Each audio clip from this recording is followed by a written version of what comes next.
El 7 de marzo de 2026, en un resort de golf en Doral, Florida, 12 presidentes latinoamericanos posaron para una foto histórica junto a Donald Trump. En el centro de esa imagen, con traje oscuro y la seguridad de quien sabe exactamente dónde está parado, estaba Nayib Bukele, el presidente de El Salvador. Y esa fotografía no fue casualidad. Fue el resultado de algo que la oposición salvadoreña llevó años insistiendo que era imposible: el respaldo real, directo y documentado del hombre más poderoso del planeta al modelo de seguridad que nació en un pequeño país centroamericano. Hoy vamos a hablar de eso. De cómo El Salvador pasó de ser considerado un país paria por la comunidad internacional a convertirse en el aliado estratégico más celebrado de la administración Trump en América Latina. Vamos a ver las declaraciones en video, las citas textuales, los momentos en los que el presidente de Estados Unidos dijo, sin rodeos ni eufemismos, lo que piensa de Bukele y de lo que ha logrado. Pero también vamos a ser honestos con las críticas que existen, porque esto no es propaganda ni panfleto político. Esto es análisis.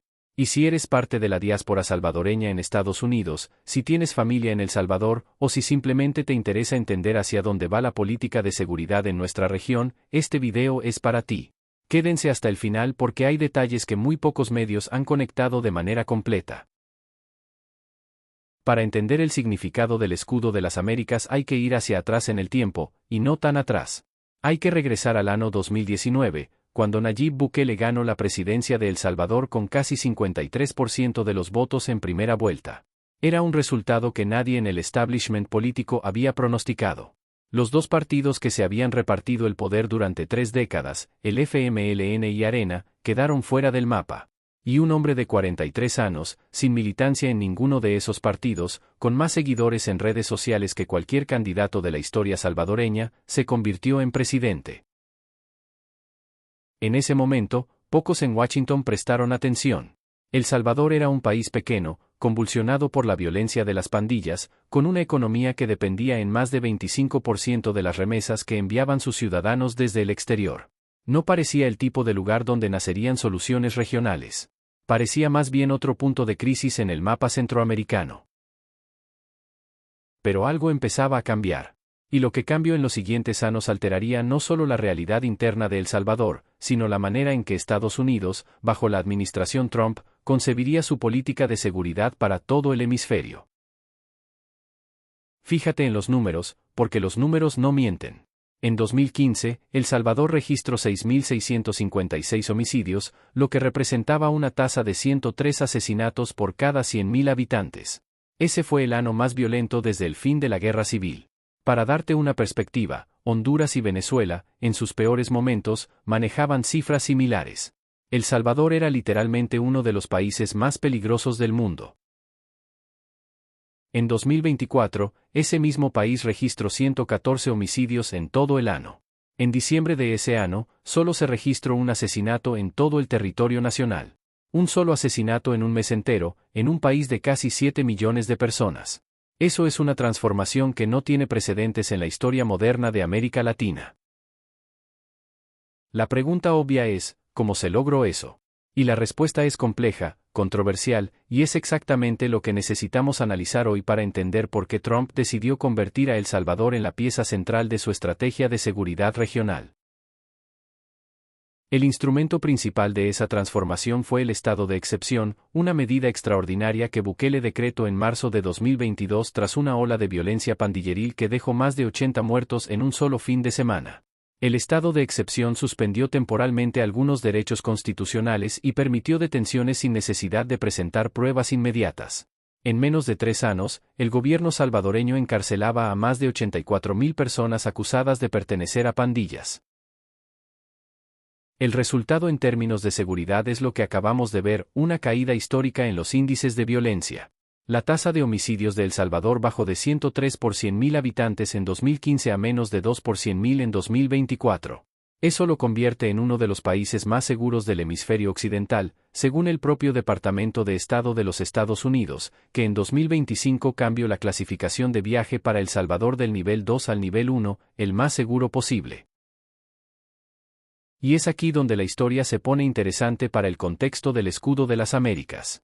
Porque esa transformación en seguridad llegó a los oídos de Donald Trump antes de que Trump volviera a ser presidente.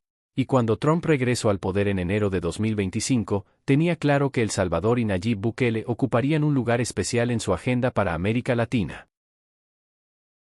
La primera señal pública y documentada de esa relación privilegiada llegó el 24 de enero de 2025, apenas 4 días después de que Trump asumiera su segundo mandato. Según la Tercera y otras fuentes internacionales, la conversación que tuvo Trump con un líder extranjero cuyo contenido se hizo público de manera oficial fue con Bukele. La declaración de la Casa Blanca de ese momento decía literalmente que Trump elogió el liderazgo del presidente Bukele en la región y el ejemplo que da a otras naciones del hemisferio occidental. Esa frase, esa declaración oficial de la Casa Blanca, es exactamente lo contrario de lo que la oposición salvadoreña y ciertos analistas internacionales habían predicho. Había quienes apostaban a que Trump ignoraría a Bukele o lo vería con desconfianza por sus decisiones económicas heterodoxas, como la adopción del Bitcoin como moneda de curso legal. Pero no. Trump llamó a Bukele antes que a casi cualquier otro líder de la región. Y la razón era práctica, no ideológica. Trump tenía un problema urgente, necesitaba gestionar la migración irregular y el crimen transnacional. Y Bukele tenía algo que Trump quería: cárceles grandes, funcionando, con capacidad de absorber presos, y un gobierno dispuesto a cooperar. El 14 de abril de 2025, Nayib Bukele se convirtió en el primer jefe de Estado latinoamericano recibido en el despacho oval de la Casa Blanca en el segundo mandato de Trump. No fue en Mar-a-Lago, no fue en un formato informal.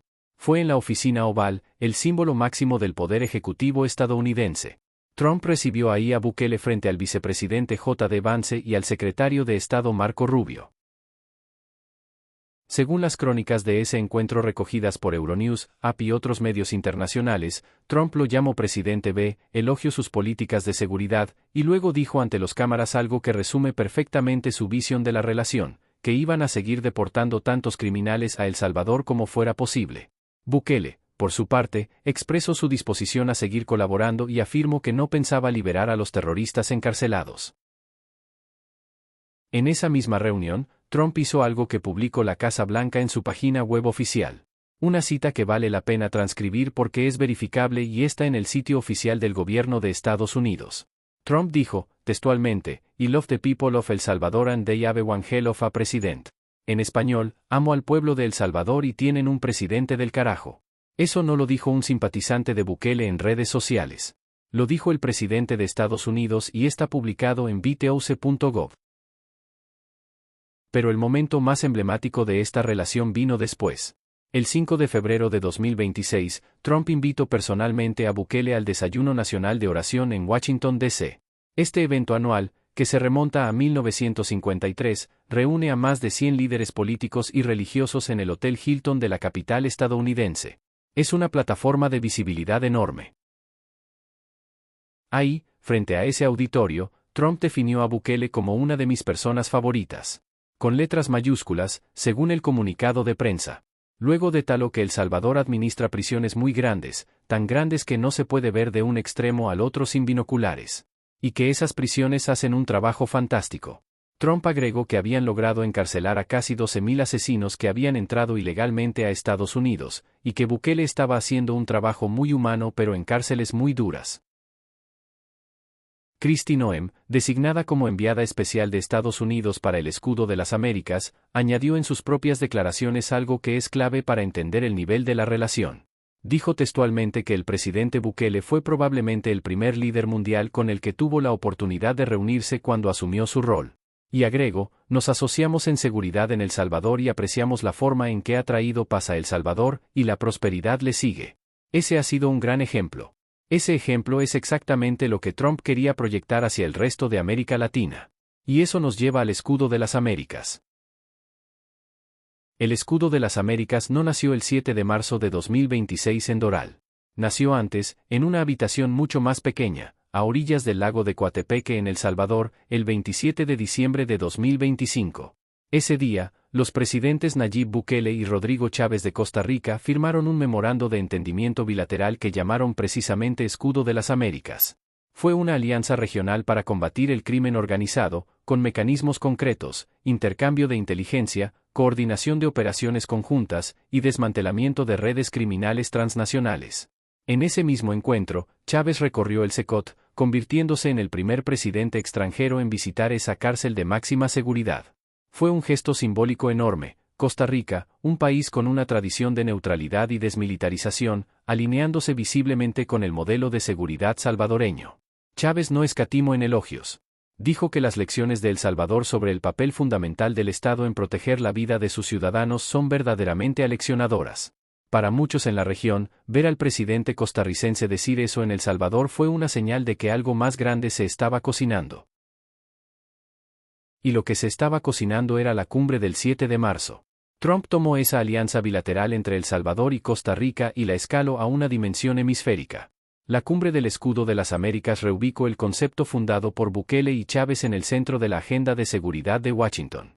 En Doral, 12 países latinoamericanos y del Caribe estuvieron representados: Argentina con Javier Milei, Bolivia con Rodrigo Paz, Costa Rica con Rodrigo Chávez, Ecuador con Daniel Noboa, El Salvador con Nayib Bukele, Guyana con Irfan Ali, Honduras con Nasri Asfura, Panamá con José Raúl Mulino, Paraguay con Santiago Pena, República Dominicana con Luis Abinader, el presidente electo de Chile José Antonio Kast, y la primera ministra de Trinidad y Tobago Kamla Persad Cesar. Todos ellos alineados con la centroderecha regional. Trump firmó una proclamación presidencial formalizando la alianza y estableciendo la coalición anticartel de las Américas. Según la declaración de la Casa Blanca, el objetivo es promover la libertad, la seguridad y la prosperidad. Trump lo explicó con su habitual estilo directo: venimos para anunciar una nueva coalición militar para erradicar los carteles y la delincuencia. Y luego hizo la comparación que resume su visión: así como erradicamos a ISIS en Medio Oriente, tenemos que erradicar a los carteles acá. Quienes quedaron fuera de la invitación también nos dice mucho sobre la naturaleza de esta alianza. México no fue invitado. Colombia no fue invitada. Brasil tampoco. Estos tres países, los más grandes y con mayor peso político de América Latina, quedaron excluidos. Analistas del Royal United Services Institute de Chile señalaron en declaraciones a la BBC que esto refleja las diferencias políticas y estratégicas entre Washington y esos gobiernos en materia de seguridad y relaciones con China. Porque el Escudo de las Américas no es solo anticartel. Es también una respuesta a la presencia creciente de China en América Latina. La estrategia de seguridad nacional de la administración Trump identifica como uno de sus objetivos en la región reducir la influencia económica y política de Beijing.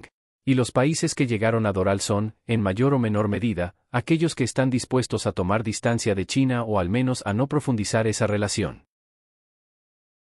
Para Bukele, esta cumbre representa la culminación de algo que venía construyendo desde 2022, la internacionalización del modelo salvadoreño de seguridad.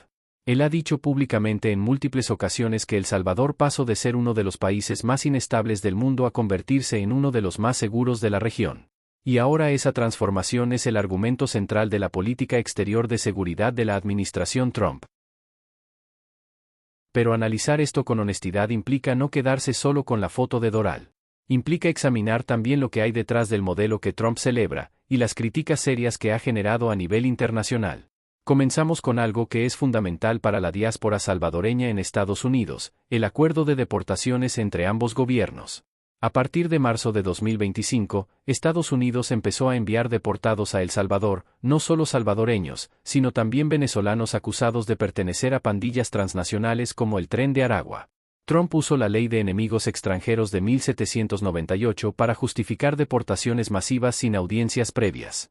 El gobierno salvadoreño recibió a esos deportados y los trasladó directamente al CECOT, la megacárcel que se ha convertido en el símbolo más visible del modelo de seguridad de Bukele. Estados Unidos pagó inicialmente $6 millones para encarcelar a 300 presuntos miembros del Tren de Aragua. En julio de 2025, los 252 venezolanos deportados de manera irregular fueron devueltos a Venezuela tras 4 meses en el CECOT, después de que un juez federal estadounidense dictaminara que se les había negado su derecho al debido proceso. Y aquí es donde el análisis se complica, porque las críticas no vienen de fuentes marginales ni de opositores políticos de Bukele. Vienen de instituciones internacionales con mandato legal.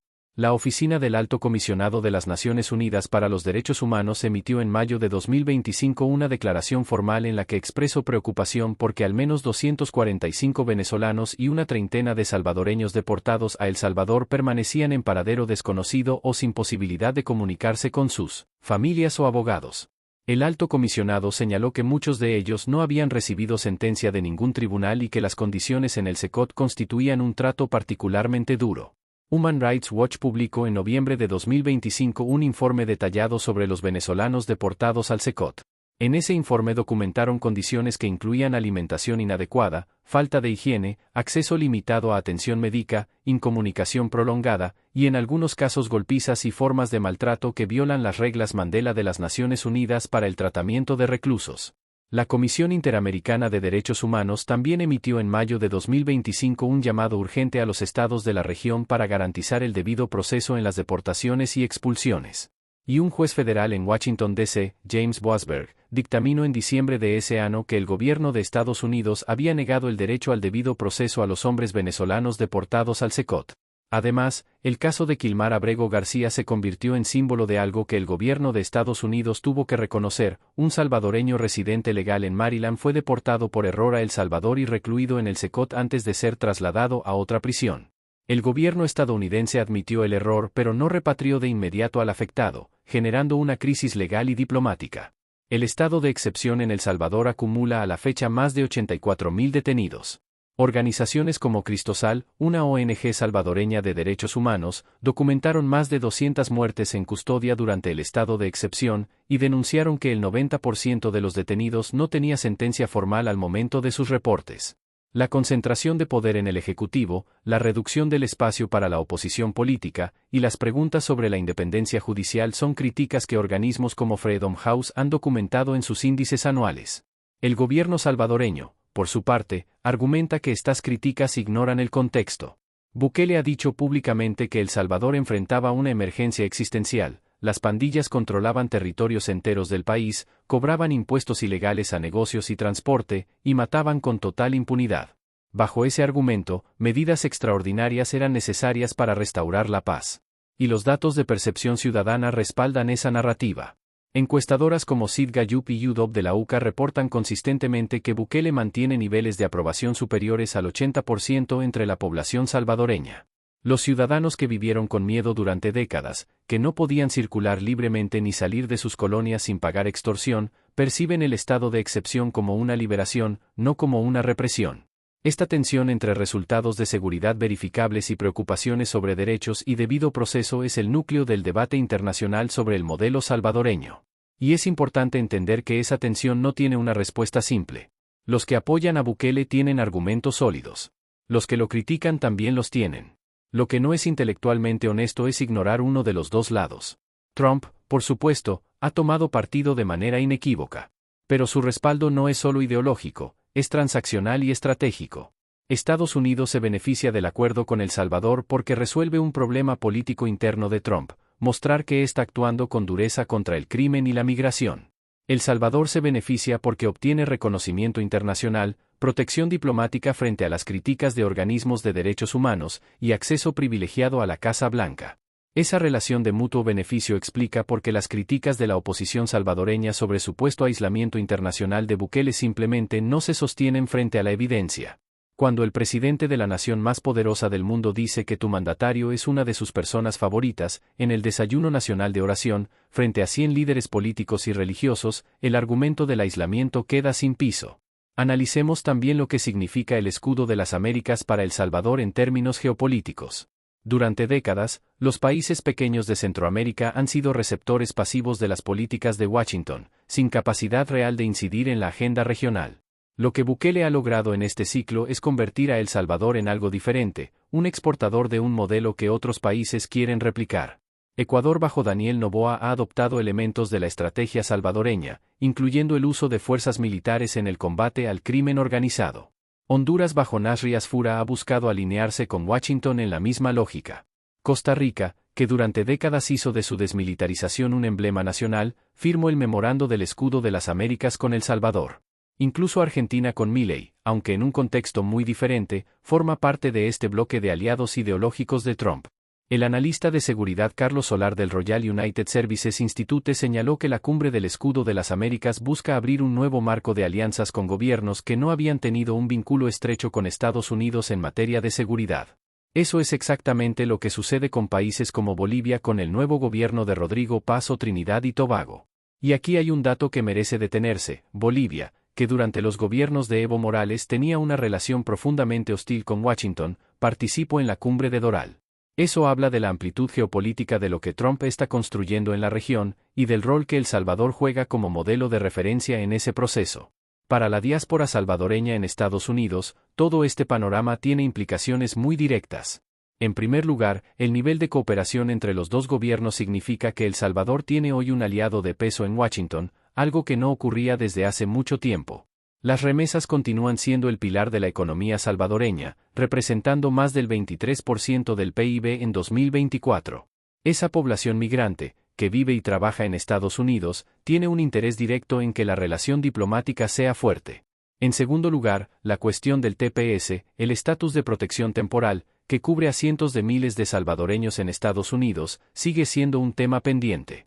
La relación entre Bukele y Trump no ha resultado hasta ahora en una extensión formal del TPS para los salvadoreños, aunque tampoco ha habido una hostilidad activa de la administración Trump hacia esa población. La diáspora salvadoreña permanece vigilante sobre ese frente. En tercer lugar, el acuerdo de deportaciones tiene una dimensión que afecta directamente a familias salvadoreñas en Estados Unidos. Si un familiar fue deportado bajo el estado de excepción o bajo los acuerdos con la administración Trump, las posibilidades de apelar esa decisión son limitadas, y la incomunicación documentada en el SECOT hace muy difícil saber el estado de quienes están detenidos ahí. Vamos a hablar del patrón comunicacional de Trump hacia Bukele, porque es importante entenderlo como parte de una estrategia deliberada. Trump no elogia a muchos líderes extranjeros de esta manera. Los elogios que ha dado a Bukele, tanto en el desayuno de oración como en la reunión en la Casa Blanca y en sus declaraciones sobre el SECOT, son de una calidez inusual para un hombre que suele relacionarse con los líderes extranjeros en términos muy transaccionales. ¿Por qué? Porque Bukele le resuelve un problema narrativo y práctico. A nivel narrativo, Trump puede decirle a sus votantes que hay un modelo que funciona, que la mano dura contra el crimen da resultados, y que sus aliados lo están implementando con éxito. A nivel práctico, El Salvador ofrece capacidad carcelaria, cooperación en seguridad y disposición para recibir deportados sin las complicaciones legales que Trump enfrenta en Estados Unidos con sus propios tribunales. Marco Rubio, secretario de Estado, lo dijo de manera muy directa en sus declaraciones recogidas por Euronews: la alianza entre Trump y Bukele se ha convertido en un ejemplo para la seguridad y la prosperidad en nuestro hemisferio.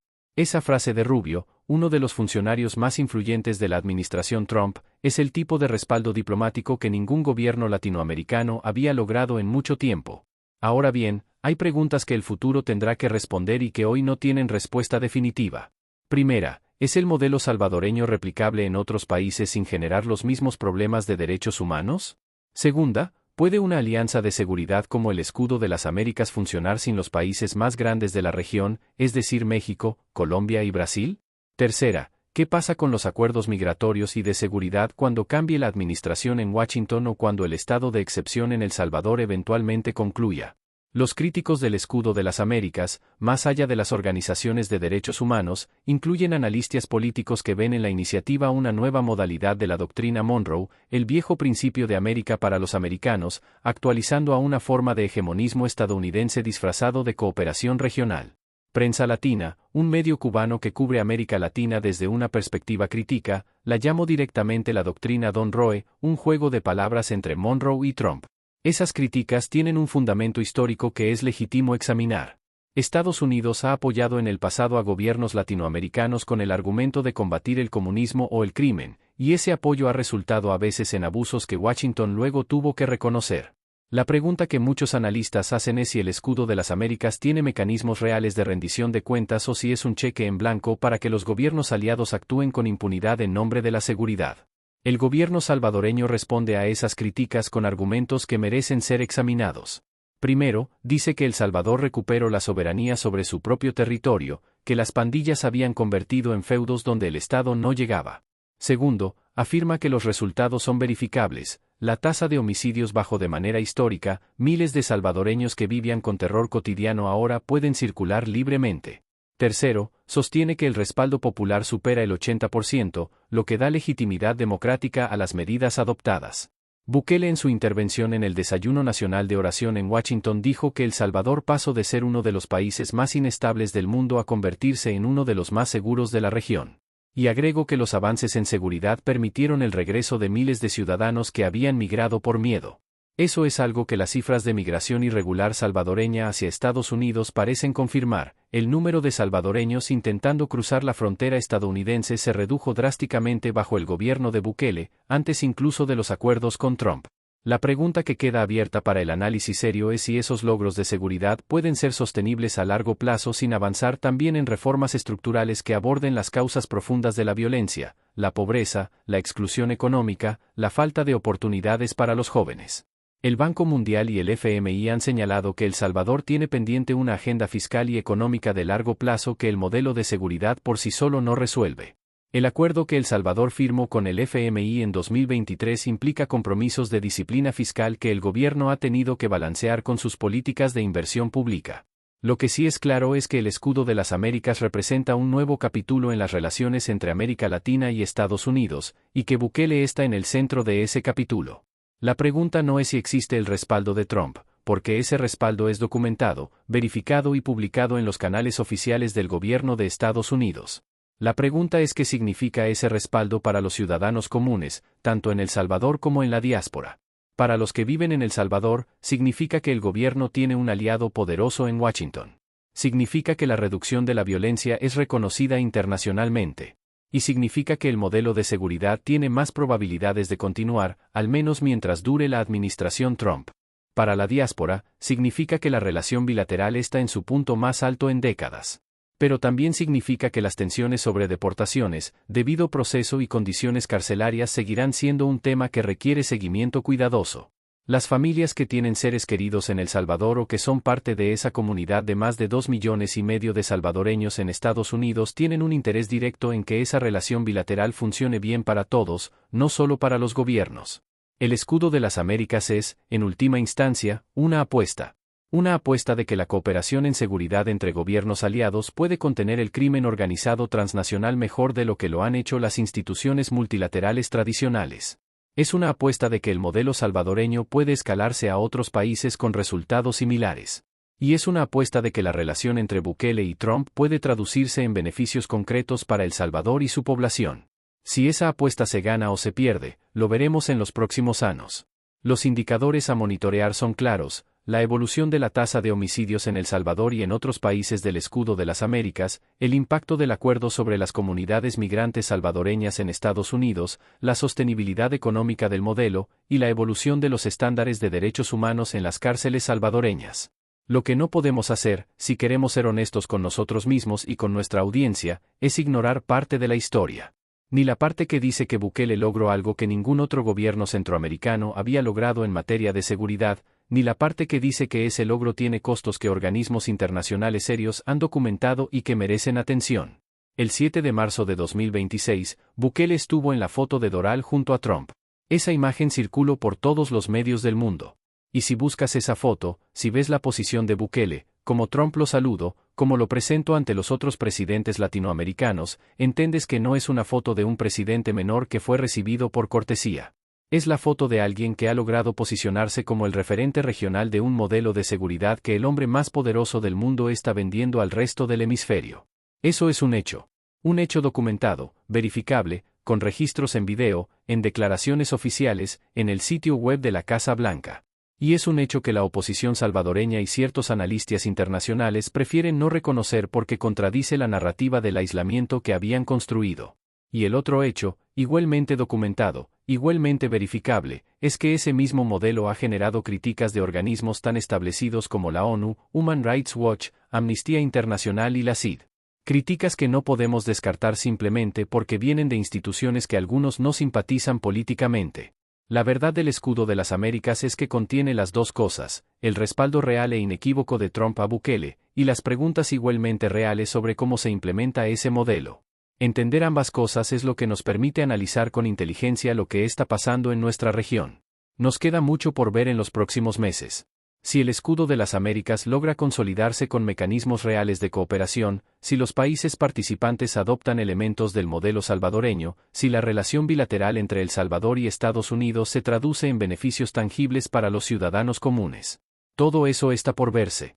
Pero lo que ya vimos, lo que ya está registrado en la historia, es que un presidente de un país de menos de 7 millones de personas logró convertir su modelo de seguridad en la referencia central de la política hemisférica de la administración más poderosa del planeta. Eso, independientemente de tu posición política, es un dato que la historia va a tener que procesar. ¿Qué piensas tú? ¿Crees que el escudo de las Américas puede funcionar como alianza regional de seguridad? ¿Piensas que el modelo salvadoreño es replicable en otros países con contextos diferentes? ¿Cuál es tu opinión sobre el balance entre resultados de seguridad y preguntas de derechos humanos? Escríbenos en los comentarios. Aquí en Líder de Líderes valoramos el debate respetuoso y queremos escuchar tu perspectiva. Si este video te resultó útil, si te ayudó a entender mejor lo que está pasando en nuestra región, dale like, compártelo con alguien que quiera entender la política latinoamericana más allá de los titulares. Y si quieres seguir recibiendo análisis con esta misma profundidad, suscríbete al canal. Aquí seguimos haciendo el trabajo de entender nuestra América Latina con rigor y con respeto por la inteligencia de nuestra audiencia. Hasta la próxima.